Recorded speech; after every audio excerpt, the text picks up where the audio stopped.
Yo les gars, yo tout le monde, on se retrouve pour une nouvelle vidéo et une vidéo pronostic avant-match du match qu'on tout le monde attend, le Classico qui va se dérouler au Santiago Bernabéu, magnifique, ça sera samedi soir à 21 h. On sera évidemment là pour le débrief. C'est pour ça que avant que cette vidéo commence, je vais vous dire les gars de vous abonner, de liker cette vidéo et d'activer la cloche pour n'absolument rien louper sur la chaîne, bien sûr ça m'aide beaucoup dans mon projet. Et donc voilà les gars, ce match va arriver dans un moment vraiment vraiment important où les deux équipes viennent de gagner en Ligue des Champions d'une manière assez large, d'une manière assez impressionnante. Finalement, le Real Madrid, est-ce qu'ils sont en place, oui ou non? On va en débattre dans cette vidéo. On va également parler du Barça. Et puis à la fin, je vous donnerai mon pronostic clair et net et on verra si réellement ce pronostic aura lieu, oui ou non. Bon, avant que cette vidéo commence, on a quand même beaucoup de choses à regarder. Bien sûr, les compositions probables. D'abord, on va les étudier tranquillement. On voit du côté du Real Madrid qu'il y a deux blessés majeurs. Bien évidemment, Camavinga non, mais Carvajal, on va pas le répéter, ça c'est clair. Mais il y a Courtois qui s'est blessé rien que pour cette vidéo, rien que pour ce match. Donc Thibaut Courtois est out. Et puis le deuxième joueur out, c'est Rodrigo tout simplement. Donc les deux joueurs ne seront pas alignés.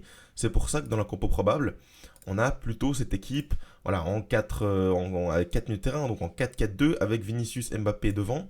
Militao qui coulisserait sur le côté droit parce qu'on sait que Vasquez c'est peut-être un petit peu compliqué, surtout face à un Rafinha très en forme. On verra ce qu'il en est sur ce côté droit. En défense, Rudiger, Chouameni, pourquoi pas. Ferland Mendy à gauche. Lunin, bien sûr, dans les cages en l'absence de Thibaut Courtois. Et le milieu serait composé de Camavinga, Valverde, Bellingham plutôt en 10, Modric, Camavinga et Valverde plutôt classique. On va dire, on sait que cette équipe, elle varie beaucoup de systèmes. Cette semaine en Ligue des Champions, ils étaient à 3 devant, avec Rodrigo qui se mettait ici sur le côté droit. Donc à voir comment ça va se passer. Camavinga n'était pas titulaire, Chouameni non plus, Vasquez l'était. Donc à voir cette équipe, on sait que c'est une équipe qui n'est pas totalement terminée, on sait que c'est une équipe qui a des doutes, on sait que c'est une équipe qui n'est pas très rodée encore. On l'a vu notamment en Ligue des Champions, on l'a vu en Liga, avec de nombreux matchs nuls, avec un contenu qui laisse véritablement à désirer. Donc par rapport à ça, c'est un Real Madrid qui arrive plutôt inquiet. Voilà, moi je regarde beaucoup de vidéos de fans du Real Madrid, on sent l'inquiétude dans leurs paroles, mais l'inquiétude elle est également justifiée. Pourquoi? Parce que tu as une équipe en face qui arrive, qui est extrêmement solide. On va l'avoir justifié. Alors voilà, Peña, c'est peut-être un petit peu le point faible de cette équipe, mais derrière tu as la charnière titulaire depuis le début de saison, Koubarsi Martinez et Koundé Baldé qui franchement font une saison vraiment vraiment top pour le moment. Bien sûr, Pedri Casado, le double pivot qui a été aligné face au Bayern, ça avait très bien marché, surtout dans la capacité à sortir le ballon sous pression. Vraiment, Pedri a été magique à ce niveau-là. Casado, dans les longs ballons, dans les transversales, magnifique également. Un Fermin Lopez qui se situerait un poil plus haut au poste de numéro 10. Fermin Lopez également très très bon match face au Bayern, c'était sa première titularisation. Là il enchaînerait donc une deuxième si c'est réel. On peut également s'attendre peut-être à un Dani Olmo ou un Frenkie de Jong qui ferait monter Pedri. Toutes ces possibilités sont également possibles.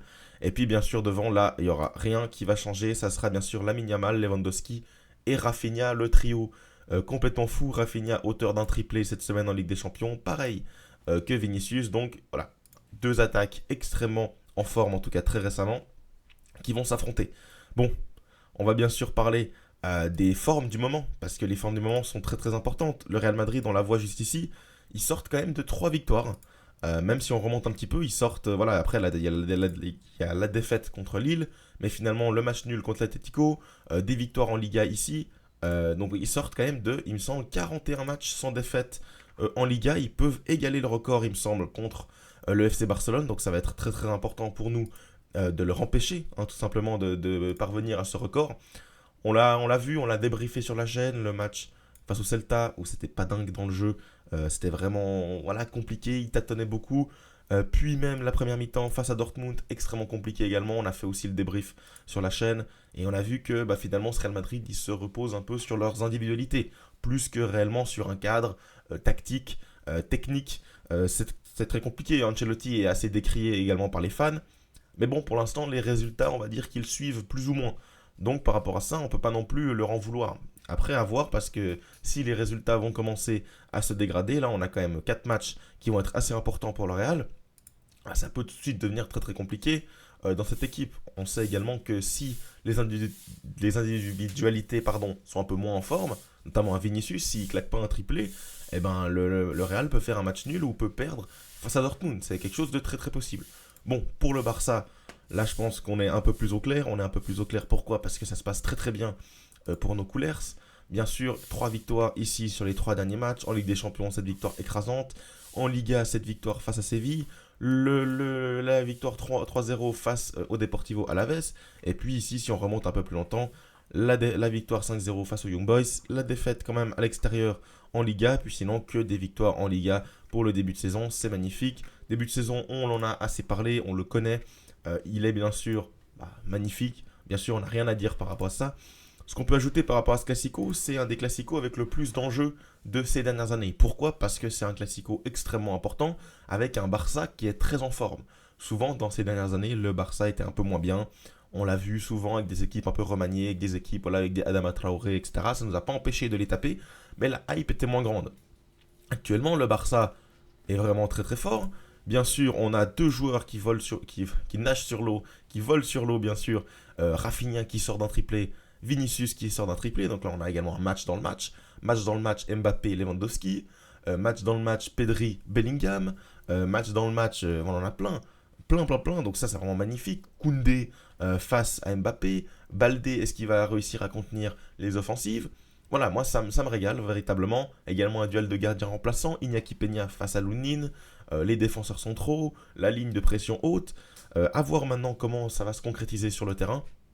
Bien sûr que niveau du classement, ce match il est très important pour le Real parce que le Real est déjà à 3 points du Barça. Déjà, bon, ils sont que à 3 points, mais après on sait que là ça peut aller très vite puisque si le Real venait à perdre cette rencontre, il serait distancé à 6 points du Barça et le Classico à domicile pour le Real serait déjà disputé. Donc là ce serait vraiment une mauvaise opération pour ce Real Madrid. Après, voilà, on n'est pas non plus à l'abri que le Real l'emporte. Ça fasse 27-27, il recolle. Avec un début de saison compliqué, il serait quand même à hauteur du Barça. Donc franchement, le Real Madrid a encore beaucoup de choses à jouer dans cette Liga et dans ce match qui est très très important. Bien évidemment, les deux équipes se côtoient les hauteurs de ce classement. Pour l'instant, on n'est pas du tout à l'abri que le Real Madrid le fasse chez eux. Bon, on a parlé de ça, on a parlé de tactique, on a parlé de composition. Maintenant, les clés du match. Les clés du match, pour moi, ça va être à quelle équipe va dominer l'autre. En tout cas, quelle équipe va se contenter de ce que l'autre leur laisse. Par exemple, pour être très très précis, on sait que le Real Madrid est une équipe qui se comporte un peu mieux, qui est un peu meilleure, surtout en 4-4-2, dans un bloc bas et où ils vont exploser en contre. Et on sait que c'est un dispositif qui convient plutôt au Barça avec voilà, la maîtrise du ballon, un Barça qui peut être plus tôt, avec également sa ligne de défense très très haute. Voilà, on sait que c'est une position qui ne va pas déranger le Barça, et le Barça va plutôt même pousser dans ce niveau-là. À voir maintenant si le Real Madrid va réellement accepter cette position plutôt de défense et d'explosion en contre, ou alors ils vont essayer de réellement rentrer dans le combat du milieu de terrain face au Barça. À voir, moi je pense que le Real Madrid est vraiment plus dangereux dans cette position basse et d'explosion en contre-attaque. Alors oui, vous allez me dire que la ligne de hors-jeu de Hansi Flick a fait ses preuves, je vous l'accorde. Néanmoins, je peux quand même avoir des doutes. Rien que dans les 15 premières minutes face au Bayern, la ligne de défense, elle est extrêmement challengée. Et puis finalement, elle est un peu frileuse. À voir bien sûr comment ça se passe. Au final, le Barça a gagné ce match 4-1 plutôt aisément. Mais on n'est pas à l'abri que face à un Vinicius en feu, face à un Mbappé qui pourrait lancer sa saison, lancer sa carrière au Real Madrid également sur ce match, on n'est pas à l'abri que cette ligne explose. Donc voilà, par rapport à ça, c'est un des risques. Mais bon, après, au milieu de terrain, je vois un Barcelone largement supérieur. Franchement, au milieu de terrain, du côté du Real, on est extrêmement critique sur ce début de saison. Il y a peu de jeu, il y a peu de technique. On passe souvent par-dessus le milieu de terrain pour écourter la phase de construction. On a souvent des Rudiger qui allongent sur Vinicius, des Lucas Vazquez qui allongent, des Militao qui allongent, des Courtois qui allongent. Voilà, on essaye un peu d'éviter cette zone du milieu de terrain où franchement c'est très compliqué pour le Real. Et où on sait que pour le Barça c'est une force. Avoir un Pedri, avoir un Casado, avoir un Lewandowski qui peut décrocher, qui peut venir aider, c'est très important. C'est très important et pour moi ça peut être l'une des clés de ce match. Et franchement moi les gars je vais vous le dire, je vois une victoire du Barça. Je vois une victoire plutôt écrasante, je vois une victoire plutôt facile et qui va remettre les idées en place de ce Real. Peut-être les plonger un peu plus profondément dans la réalité de leur contenu qui est pour l'instant à dissocier de leurs résultats parce que le contenu est pas dingue mais les résultats sont plutôt positifs. Voilà, moi je vois, allez je vais me lancer, je vais dire une victoire 0-2. Une victoire 0-2 pour le Barça. Je pense que le Barça va s'imposer du côté du Bernabéu. Je pense que ça va être une victoire sans encaisser de but. Voilà, ça peut être 2-0, ça peut être également 1-2, je ne l'exclus pas. Voire 2-3, un match un peu plus explosif. Je pense qu'en tout cas, le Barça va gagner d'un large écart, non, d'un petit écart. Un ou deux buts d'avance pour ce Barça. En tout cas, voilà, pour pronostiquer deux trois buteurs, je vois évidemment Rafinha continuer sur sa lancée. Et pourquoi pas un Pedri. Voilà, un Pedri aux abords de la surface. On voit qu'il a marqué face à Séville. Il est plutôt en confiance. Il fait d'énormes matchs ces temps. Donc voilà, je vais lui faire confiance pour pronostiquer son but. En tout cas, bien sûr, on se retrouve dès le coup de sifflet final. Ça change pas. Petit point quand même sur les blessures un peu plus complètes. Brahim Diaz, qui est toujours pas apte à commencer. Thibaut Courtois, on l'a dit.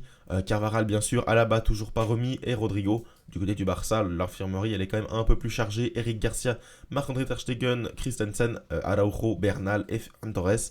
Et puis, on a de nombreux joueurs sur le retour qui ne sont pas tout de suite aptes à être titulaires, notamment Gavi, Olmo et De Jong. À voir si l'un d'entre eux est titulaire. Pourquoi pas un De Jong qui revient plutôt bien.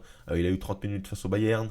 Il a été même titulaire face à Séville, il me semble. Donc voilà, pourquoi pas une victoire du Barça. En tout cas, j'en serais extrêmement content. Voilà, je commence un peu à stresser cet avant-goût de match au Bernabéu. Mais moi, je pense que le Real Madrid stresse beaucoup plus que le Barça. Parce que voilà, le Barça, on arrive, on est confiant, on a notre plan de jeu clair. Les joueurs savent ce qu'ils doivent faire, ce qui n'est pas le cas du Real Madrid.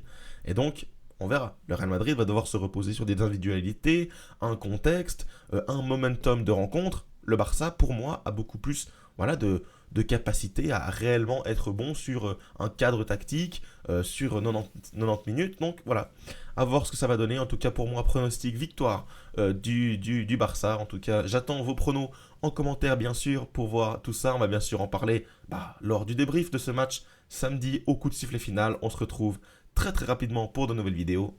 Ciao et Visca Barça.